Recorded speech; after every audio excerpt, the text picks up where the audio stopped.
এসো মদিনার ইসলাম শিখি, কুরআন ও সহিহ সুন্নাহের পথে জীবন গড়াই হোক আমাদের অঙ্গীকার। আসসালামু আলাইকুম রহমতুল্লাহ আবরাকাত। প্রিয় মুসলিম ভাই বোনদের প্রতি একটি প্রশ্ন।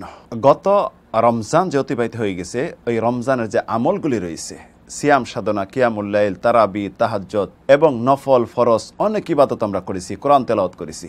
এটি কি আল্লাহ রাব্বুল আলামিনের নিকট কবুল হয়েছে? এই রমজান মাসে যে আমরা ইবাদত করতেছি, এই সকল ইবাদতকে আল্লাহর কাছে কবুল হবে?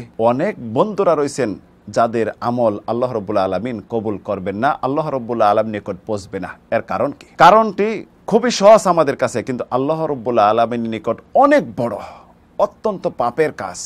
যেই বিষয়ে আল্লাহ রাব্বুল আলামিন সত্য আকাশের ওপর থেকে লানত করেছেন, উলাইকা হুমুল্লাযীনা লানাহুমুল্লাহ, যাদের প্রতি আল্লাহর লানত, আল্লাহর অভিসম্পদ, এবং যেই কাজ করলে মানুষের বয়সের কমতি ঘাটতি হয়, রিজিকের কমতি ঘাটতি হয়, সেটি হলো আত্মীয় সম্পর্ক, রক্ত সম্পর্ক ছিন্ন করা।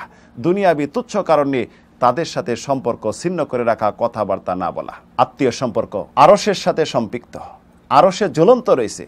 মা আয়েশা রাদিয়াল্লাহু আনহা হাদিস বর্ণনা করেন, যে হাদিস ইমাম মুসলিম বর্ণনা করেছেন, রাসূলুল্লাহ ইরশাদ করেছেন, আর রাহিমু মুআল্লাকাতুন বিল আরশ, রক্তের সম্পর্ক আরশে জ্বলন্ত। তাকুলু মান ওয়াসালানি ওয়াসালাহুল্লাহ ওয়া মান কাতাআনি কাতাআহুল্লাহ।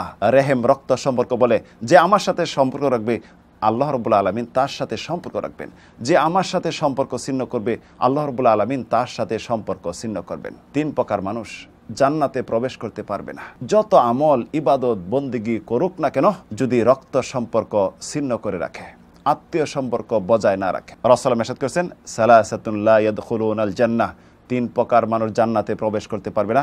তার মাঝে এক প্রকার হলো কাতির রাহিম, রক্তের সম্পর্ক যারা ছিন্ন করে রাখছে। আমরা দেখা যায় রক্ত সম্পর্ক ছিন্ন তো করেছি, একজন মুসলিম আরেকজন মুসলিম ভাইয়ের সাথেও দুনিয়াবি তুচ্ছ কারণ নিয়ে সম্পর্ক ছিন্ন করে রেখে দিছি। একদিন যায়, 2 দিন যায়, 3 দিন যায়, তার সাথে কথা বলি না। 3 দিনের অধিক একজন মুসলিম আরেকজন মুসলিমের সাথে যদি কথা না বলে, তার আমল আল্লাহ রাব্বুল আলামিনের নিকট পৌঁছবে না। রাসূল মেশাদ করেছেন, লা ইয়াহিল্লু লিল মুসলিম আইয়াহজুরা আখাও ফাওকা সালাসা লায়ালিন, একজন মুসলিমের জন্য জায়েজ হতে পারে না যে 3 দিনের অধিক একজন মুসলিমের সাথে সম্পর্ক ছিন্ন রাখবে, তার সাথে কথা বলবে না।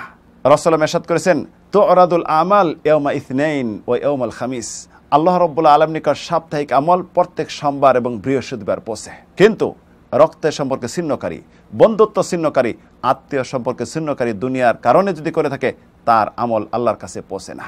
জান্নাতের জন্য অনেক কিছুই করতেছি রমজান মাসে, তাহাজ্জুদ পড়তেছি, কিয়ামুল লাইল করতেছি, এমনকি দান সদকা করতেছি, আল্লাহ রাব্বুল আলামিনের নিকট হাত উঠে কান্না করতেছি। অন্তর যদি ফ্রেশ না থাকে, পরিষ্কার না থাকে, মুসলিম ভাইয়ের সাথে যদি বন্ধুত্ব সঠিক না রাখেন, রক্তের সম্পর্ক সঠিক না রাখেন, আল্লাহ রাব্বুল আলামিন আপনার আমল কবুল করবেন না, জান্নাতে যেতে পারবেন না। জান্নাতের দরজা আপনার জন্য খোলা হবে না, কারণ আপনার আমলই আল্লাহর কাছে পৌঁছবে না। রাসূলুল্লাহ ইরশাদ করেছেন, তুফতাহু আবওয়াবুল জান্নাহ ইয়াউমুল ইসনাইন ওয়া ইয়াউমুল খামিস, জান্নাতের দরজা খোলা হয় প্রত্যেক সোমবার এবং বৃহস্পতিবার।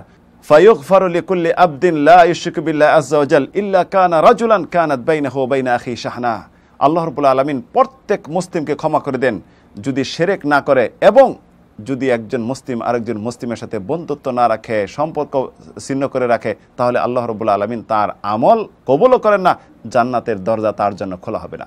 তাই প্রিয় বন্ধুগণকে বলবো, রক্তের সম্পর্ক বজায় রাখুন, তাদের সাথে সম্পর্ক রাখুন, বন্ধুত্ব বজায় রাখুন, এবং একজন মুসলিম আরেকজন মুসলিমের সাথে ভালোভাবে কথা বলুন, তাদের সাথে সম্পর্ক গড়ুন।